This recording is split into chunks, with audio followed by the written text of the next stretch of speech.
নমস্কার, জ্যোতির্ময় দেবশ্রী। হাতের রেখা নিয়ে হাতের পর্বত, কিছু পর্বত নিয়ে আলোচনা করছি। এর আগে প্রথমে শনি পর্বত বলেছি, তারপরে শুক্রের পর্বত বলেছি। আজকে বলবো মঙ্গলের পর্বত এবং চন্দ্রের পর্বত নিয়ে।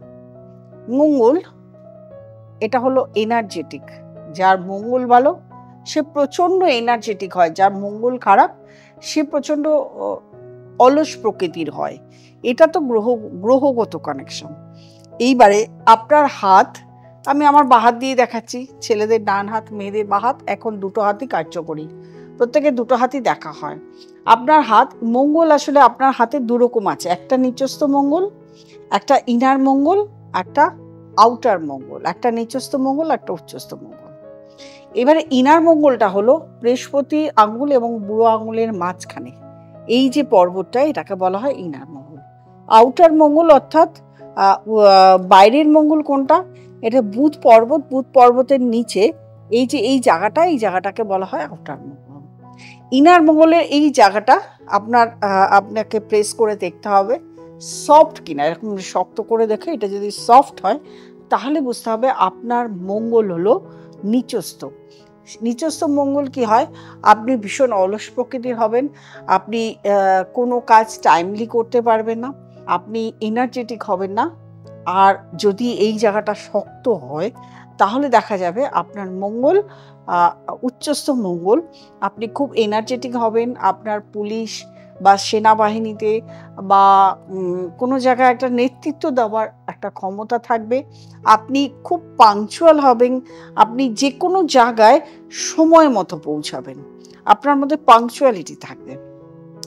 আর এই যে আউটার মঙ্গল, এই আউটার মঙ্গলের এই জায়গাটা যদি নিচস্থ হয় তাহলে কিন্তু এর ক্ষেত্রে দেখা যায় এ খুব একাচোরা হয়, কারোর সঙ্গে মেলামেশা করতে পছন্দ করে না, একা থাকতে ভালোবাসে, কাউকে খুব একটা, কারোর সঙ্গে খুব একটা মানে মিশতে পছন্দ করে না। এই মঙ্গলের যদি এখানে প্রচুর এইরকমভাবে ত্যাগচাভাবে এরকমভাবে প্রচুর দাগ থাকে তাহলে কিন্তু এর পরিবারের কাছ থেকে, অর্থাৎ মা, বাবা, দাদা, দিদি, জামাইবাবু, ভাই, বোন, যে কারো কাছ থেকে আর্থিক লস হয়, অর্থাৎ প্রচণ্ডভাবে তাদের দ্বারা আর্থিক ক্ষতি হয়, আইনি সমস্যার মধ্যে চলে যায়, কোর্ট কেস চলে, যেতে না, বহুদিন ধরে কোর্ট কেস চলে, লস, এদের ক্ষেত্রে লস দেখা যায়। আর আউটার মঙ্গলে যদি দেখা যায় আঙুলের দিকে এইরকম সোজা সোজা রেখা উঠে গেছে তাহলে সেক্ষেত্রে এদের ক্ষেত্রে কোর্ট কেস হবে। কিন্তু কোর্ট কেস খুব তাড়াতাড়ি এরা জিতে যাবে, মানে কেস চলবে, কিন্তু ধরুন একটা কেস 10 বছর 5 বছর চলছে, এদের 4-5 মাস 6 মাস 1 বছর 2 বছরের মধ্যে কেসের মামলা মিটেও যাবে এবং জিতেও যাবে।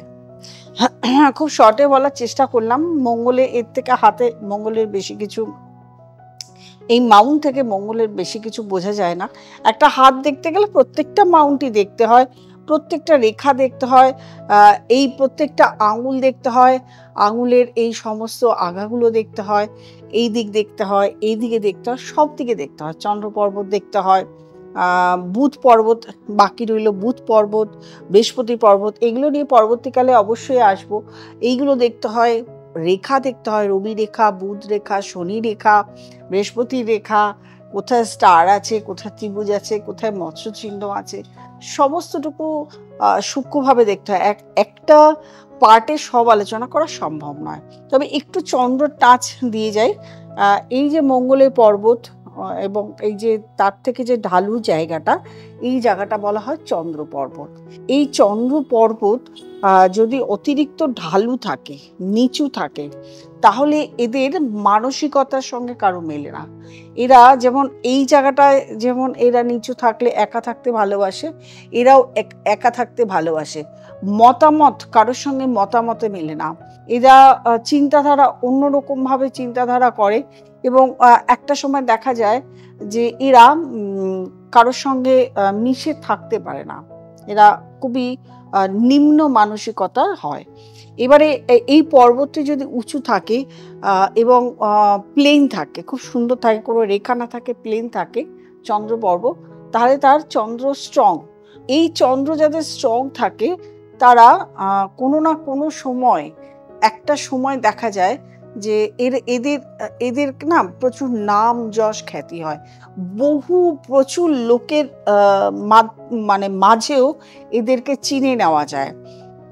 এরা কোনো কস্টলি জিনিস খুব কম প্রাইসে কিভাবে যে জোগাড় করে নেয় সেটা মানে এদের একটা যোগ সাযোগ থাকে।